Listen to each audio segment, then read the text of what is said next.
आपने सफ़ा मरवा की पहाड़ी का नाम तो सुना होगा, लेकिन 2025 के अंदर एक ऐसी लॉन्च भी तैयार की जा रही है जिसका नाम सफ़ा मरवा रखा गया है और उसे 2025 के अंदर बाकायदा लॉन्च किया जा रहा है। तो इस तरीके से इसको तैयार किया जाता है। ये देख सकते हैं लकड़ियों की मदद से इस तरीके से इस लॉन्च को तैयार किया जाता है। लेकिन इस वक्त अगर इसी लॉन्च की बात की जाए तो 2025 आ चुका है।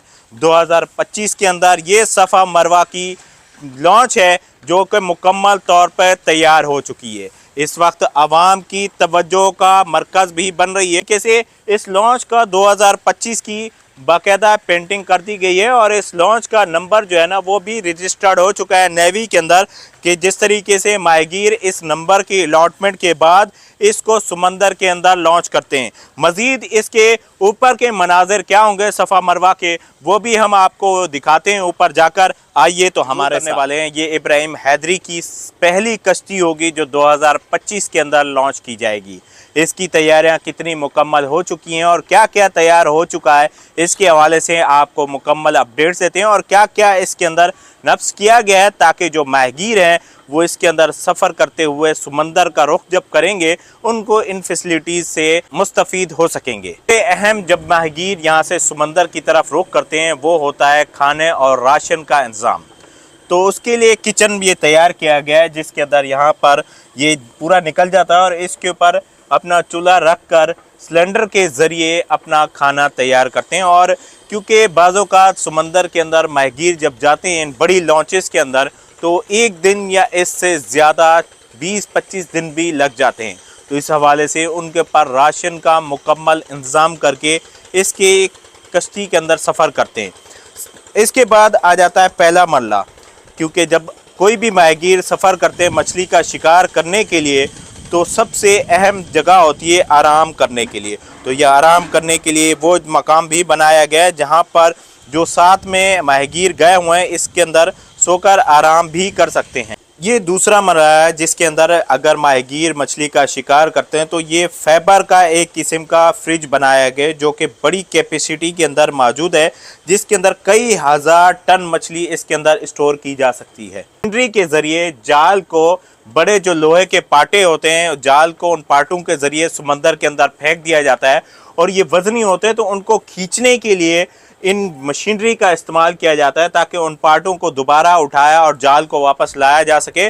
उसके अंदर जितनी भी मछली पकड़ते हैं वो इस फ्रीजर के अंदर स्टोर कर दी जाती है। ये टोटल वो मशीनरी है जिसके अंदर ये मशीनरी भी देख सकते हैं और ये मशीनरी लगी हुई है और इसके साथ ये बराबर में आप देख सकते हैं ये वो जगह है जहां से इस पूरी कश्ती को चलाने के लिए बड़ी सी मशीन लगाई जाती है। कैप्टन ये पीछे यहाँ जिस मकाम पे मौजूद होते हैं और इसके अंदर वो अपनी ड्राइविंग की महारत के साथ चीन की भरपूर सलाहियत से ये कैप्टन सफ़र कराता है और अपने साथ माहीगीरों को लेके आ जाता है ताकि वो मछली का शिकार कर सकें। जिस तरीके से अगर माहीगीर समंदर के अंदर इतने आयाम सफ़र करेंगे तो उनके लिए वाशरूम का इंतज़ाम भी किया जाता है। तो इस कश्ती के अंदर भी 2 वाशरूम भी बनाए गए हैं। एक ये वाशरूम है, इसके साथ भी दूसरी साइड पे भी एक वाशरूम बनाया जाता है ताकि जितने भी माहीगीर हैं वो इसके अंदर सफ़र करते हुए अपनी हाजत को भी पूरा कर सकते हैं। और साथ ही में कैप्टन का रूम है जिस रूम के अंदर पूरी यहाँ पे स्टीयरिंग बनाया जाता है, वायरलेस का निज़ाम लगाया जाता है ताकि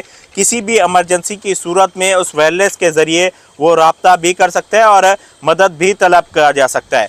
और दूसरी अगर बात की जाए तो एक बड़े बड़े लंगर भी बनाए जाते हैं ताकि जब हवाओं का तेज़ दबाव होता है तो उन लंगरों को समंदर के अंदर फेंका जाता है ताकि उससे कश्ती की बैलेंसिंग की जा सके।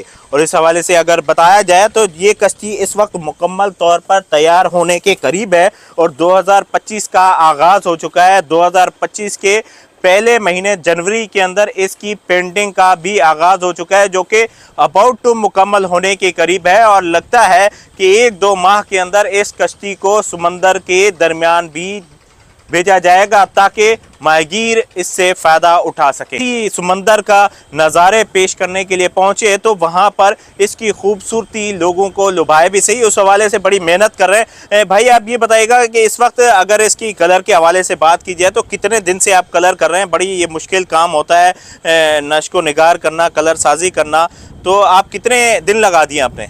इसमें 2 महीना हो गया, लकड़ी का काम ख़त्म हुआ 2 महीने से कलर का काम कर रहा हूँ, कोई इसकी इंजन का काम हो रहा है, कोई सुखान का काम कर रहा है, मतलब अपना काम कर रहा है सारे यहाँ पर। एक मुकम्मल कश्ती को तैयार करने के लिए कितना दिन लग जाते हैं या कितने साल लग जाते हैं? कोई साल भी लग जाता है, साल से ऊपर भी 1.5 साल भी लगता है। काम का ऊपर होता है ना, काम अगर स्पीड में निकालना चाहोगे तो आप तो साल के अंदर आपका क्लियर हो जाता है। अगर आहिस्ता सुलू काम को होना है तो फिर 1.5 साल लग जाता है। मालिक के ऊपर, मालिक अगर पैसा जल्दी देगा फिर काम भी जल्दी निकल जाएगा, पैसा देने में थोड़ा लेट होगा फिर काम भी लेट हो जाएगा। आपके अंदाजे के मुताबिक इस पूरी कश्ती को तैयार करने में कितनी लागत लग जाती है? 70 से 80 लाख रुपए तक लग जाता है, इंजन और जाले के अलावा। अगर मुकम्मल अगर बाहर जाने तक अगर इतना खर्चा चाहिए तो 1.5 करोड़। जिस तरीके से इसकी खूबसूरती की बात की जा रही है, इसी तरीके से इसकी कीमत का अंदाज़ा भी लगाया जा सकता है कि 1.5 करोड़ के करीब इसकी लागत बन रही है। जिस 2025 की जो पहली कश्ती है जो इब्राहिम हैदरी के ऊपर तैयार की जा रही है, और समंदर के अंदर ये चंद ही दिनों के अंदर बाकायदा लॉन्च की जाएगी। का काम है, कितनी मुशक्क़त का काम है, और साथ ही अपने प्यारों को लेकर इस समंदर के दिनों का सफ़र करने के बाद ये माहीगीर लौटते हैं ताकि कराची वालों को और एक्सपोर्ट की मैशत को स्ट्रॉन्ग कर सकें और मछली का शिकार कर सकें। इब्राहिम हैदरी जिस तरीके से कश्ती साजी के अंदर नंबर 1 के ऊपर मौजूद है और इस वक्त यहाँ पर कश्ती साजी का काम हो रहा है, लेकिन ये लॉन्च कैसे तैयार की जाती है, जिस तरीके से मेरे अकब में देख रहे हैं कि यहाँ एक बड़ा कारखाना बनाया गया है। इस कारखाने में ये पूरी लकड़ी को जमा किया जाता है, इसके अंदर बड़े बड़े तख्ते तैयार किए जाते हैं। उन तख्तों को बाद में इस तरह कश्ती की शक्ल में इख्तियार की जाती है। यहाँ देख सकते हैं किस तरीके से मेहनत और मुशक्क़त से कारीगर लगे हुए हैं इस कश्ती को एक लॉन्च की शक्ल तैयार करने में। ये बड़ा ही बारीकी का काम है, मुश्किलात से गुजरते हुए एक लॉन्च की शक्ल तैयार कर दी जाती है।